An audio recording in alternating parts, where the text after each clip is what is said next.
Blessings again from the Hathor Temple in the Sinai deserts. There she is. Hang on, where's the camera? There.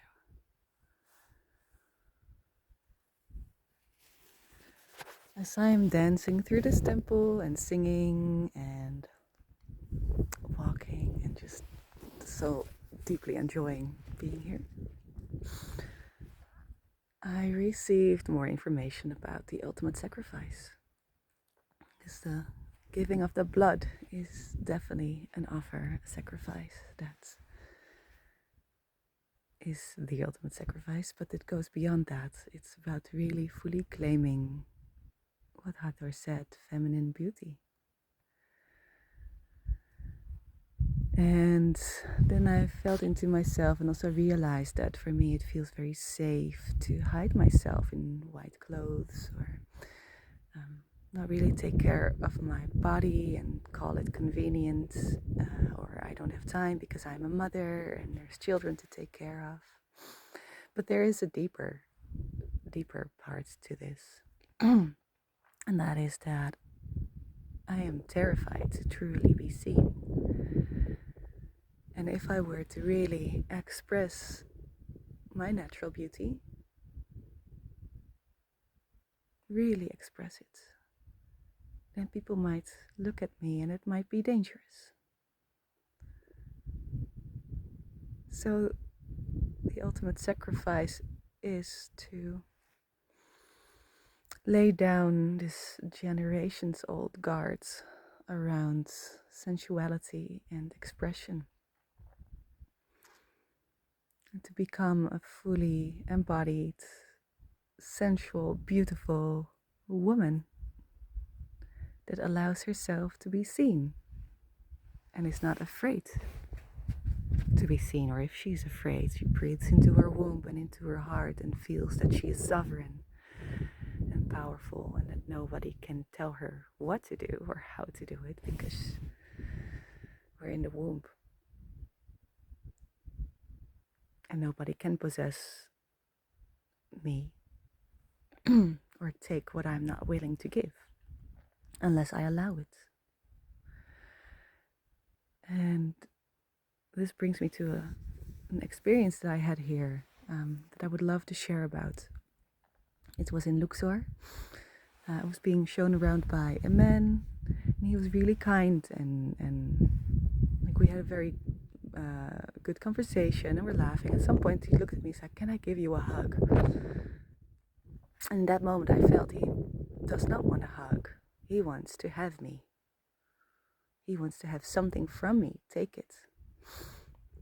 Even if he's not aware that he wants that, this is what's happening. But still, I also felt, yes, you can give me a hug, because I did not feel danger at all, and I felt very empowered in myself.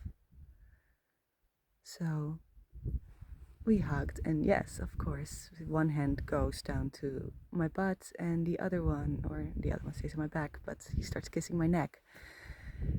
And in that moment, I could have, become scared and triggered and ran away.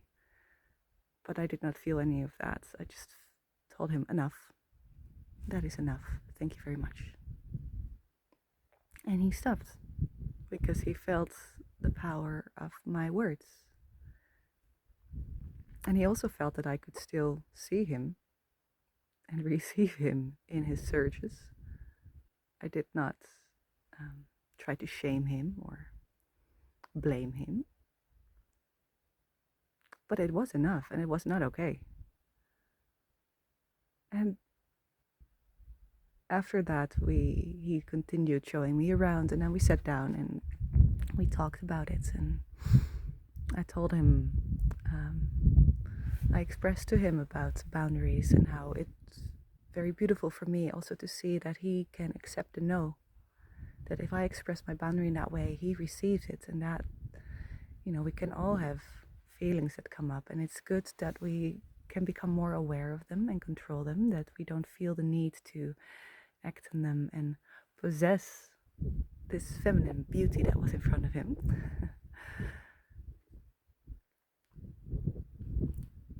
So that's his part, and my part was to express my boundary in a way that was clear and blameless.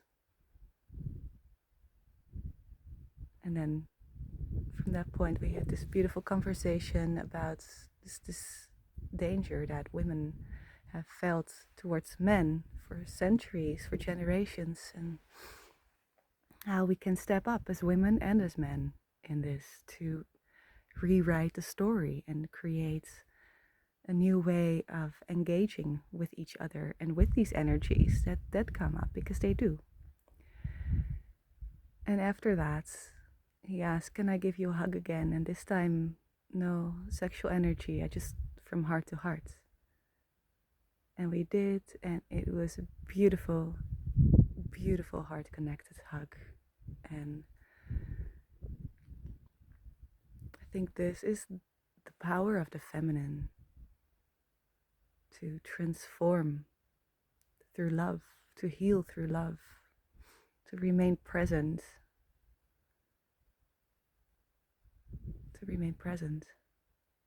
and express that presence in an embodied and empowered way, because we are sovereign and no one can possess us and no one should possess us. Does not mean that we cannot share love, but in this heart connected way, because then it lifts all of us up instead of draining us and coming into a cycle of blame, the blame game.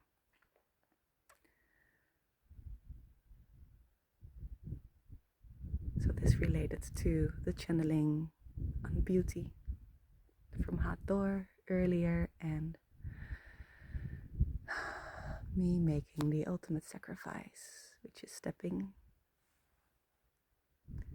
into the light and allowing myself to be fully seen.